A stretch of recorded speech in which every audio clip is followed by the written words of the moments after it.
Qual a função de um banco de sangue no hospital? Bem, o banco de sangue hoje ele é integrado totalmente ao grupo de saúde, saúde pública, e ele cuida de transfusão de sangue. Mas para cuidar da transfusão de sangue, ele precisa captar essa, entre aspas, matéria-prima, que é o doador.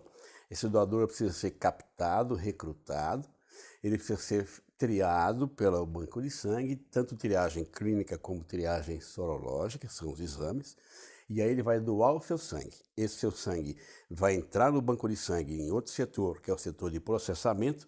Lá ele vai ser fracionado em hemocomponentes, hemácias, plaquetas, plasma, e em seguida esse produto é armazenado para ficar disponível para transfusão após receber o resultado de todos os testes, tanto de doenças infecciosas como de tipagem sanguínea e etc. Essa é a função primordial do banco de sangue. Captar doador, processar o produto e transfundi-lo. E onde é que alguém pode fazer a doação? Por exemplo, eu resolvo fazer uma doação. Quem eu procuro? Como eu procuro? Onde é que eu vou? É assim, a doação de sangue, em termos de localização, Libório, é muito simples. Todos os hospitais têm banco de sangue. E aqueles que têm apenas a chamada agência transfusional, onde não coleta doador, eles têm vínculo com algum banco de sangue que faz coleta de sangue. Então, a minha recomendação é procure o serviço de hemoterapia ou o banco de sangue do hospital mais próximo e lá você fica sabendo o endereço e o mais importante ainda, lá você vai ver as orientações para a doação de sangue. É importante essa nossa conversa, Liboni, porque, para você ter ideia, 20%, 18 a 20% dos candidatos à doação, ao passar na triagem, ele é inaptado, por diversos motivos. Ou porque tem anemia, ou porque está usando medicamento que não pode doar sangue, ou porque viajou para a região onde pode ter adquirido malária. Ou seja, tem uma série de fatores, ou porque é hipertenso, é um número enorme de motivos de inaptidão para a doação de sangue. E esse número de 18 a 20 é muito alto. Quer dizer, de cada 100 doadores, 20 voltam para casa ou para o trabalho sem doar. Isso causa realmente uma frustração e esses doadores normalmente eles acabam não retornando. Então, onde é que está o pulo do gato aí? É aquilo que eu disse no início, é informação. Então, se ele se informar sobre os critérios para doação de sangue, ele elimina esse fator. Então, desde que a gente criou o nosso portal, o nosso site, e a preocupação de informar os critérios para os doadores, tanto pela internet como realmente entregando folhetos durante as visitas aos pacientes para você requisitar doadores de sangue.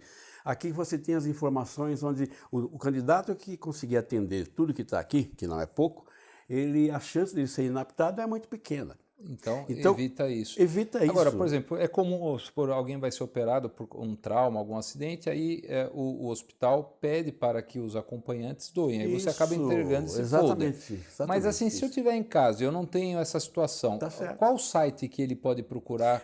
Qualquer um, ele pode procurar, ele pega um hospital próximo e põe lá, Banco de Sangue do Hospital Beneficência Portuguesa, Banco de Sangue do Hospital Alemão Oswaldo Cruz, Banco de Sangue de Sírio-Libanês, etc, etc, ou um banco de sangue público. Todos vão ter isso? Clicou lá, todos têm todos os critérios para doação. Então isso aí é um avanço, para você ter ideia, Liboni, esses 18, 20% de inaptidão nessa triagem prévia, hoje ela baixou para 10 ou 12, olha que maravilha. Olha, então já evita da pessoa... Por causa de uma... E só para a gente ter uma visão assim por cima, então tem limite de idade, peso, tem essas coisas, né? Tem tudo isso, e isso tudo ele vê aqui. Tá. Né? Então, já que você perguntou, posso aproveitar para explicar. Tem sim. Então, peso. O doador precisa ter pelo menos 50 quilos líquidos, não, descontando roupas e calçados. Tá? Idade. O doador, a partir dos 16 anos, ele pode doar sangue.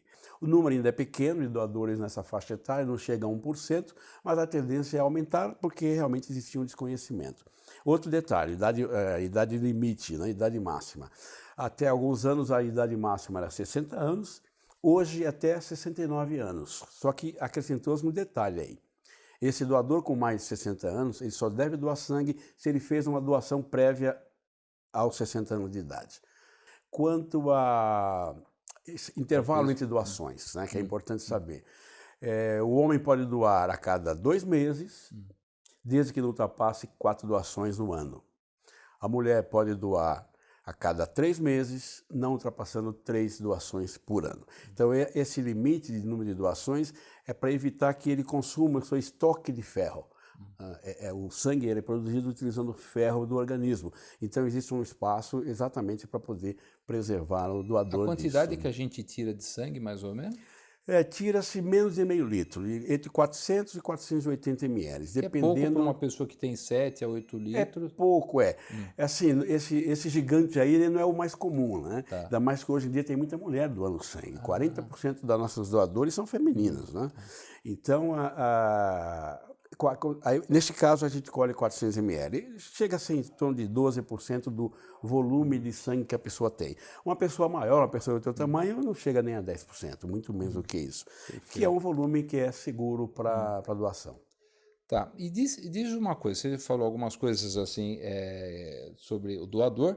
Existe uma situação que não se encaixa de maneira alguma? Entre elas, a gente até comentou aqui sobre o Covid. Existem vários critérios, inúmeros critérios de inaptidão, né? Inaptidão temporária e alguns até de inaptidão permanente, como alguns tipos de câncer e cardiopatias, AVCs, mas a maioria dos critérios de inaptidão são temporários, tá? Cirurgia prévia, recente, tem que aguardar um pouco mais. E as viroses em geral, a gripe, resfriado, por exemplo, a pessoa precisa aguardar uma semana de recuperação para poder fazer a doação de sangue. E no caso da Covid especificamente, hoje a recomendação é que ele aguarde 10 dias após resolução dos sintomas. Depois de 10 dias, ele pode doar sangue sem problema. E caíram muitos estoques nessa época do Covid, né? Foi, na época da Covid caíram os estoques, é interessante, né, como os critérios, é interessante. Às vezes, quando a gente chega no doador e inapta por algum motivo, ele fala assim, pô, mas vocês não querem sangue? Vocês têm tantas restrições para doar sangue, parece que vocês não querem. Eu respondo o seguinte, a condição de hoje, nós podemos nos dar ao luxo de todos esses critérios, porque eu estou visando a segurança para o paciente que vai receber esse sangue. Se nós estivéssemos no estado de guerra, seguramente esses critérios vão todos serem modificados para serem menos restritivos. E é interessante que você perguntou, Liboni, que em função logo que começou a pandemia da Covid, os critérios para doação realmente eles foram menos restritivos em função disso. Diminuíram alguns critérios, porque eles consideraram, olha, estamos numa guerra.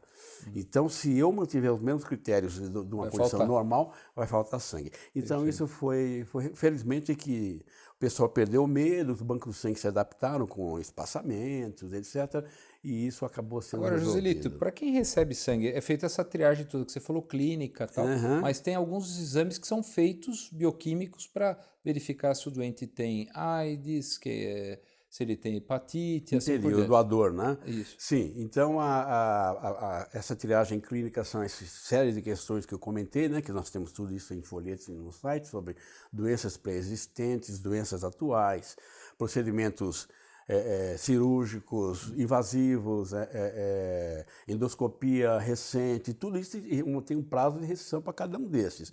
O uso de tatuagem, por exemplo, tem que aguardar 6 meses, né? E a acupuntura, se o material não foi descartável, tem que aguardar 12 meses, gestação, quer dizer, tem vários medicamentos, alguns remédios a pessoa não pode doar, existem medicamentos que a palavra é teratogênese, como tem leigo assistindo, então teratogênico é aquele remédio que causa defeito no feto, né? Então tem alguns medicamentos que o doador não pode estar fazendo uso porque o sangue dele contendo esse medicamento leva um certo risco para uma mulher gestante. Então uma das perguntas que eles vão responder é se esses medicamentos são listados, né? E o prazo para doação. Você quer um exemplo disso? Que é um medicamento muito utilizado para queda de cabelo, que antigamente era usado para hiperplasia benigna de próstata, que é o finasteride. O finasteride é teratogênico, quer dizer, o sangue da pessoa tem um remédio que uma mulher que está uma gestação recente, isso pode ser perigoso para ela.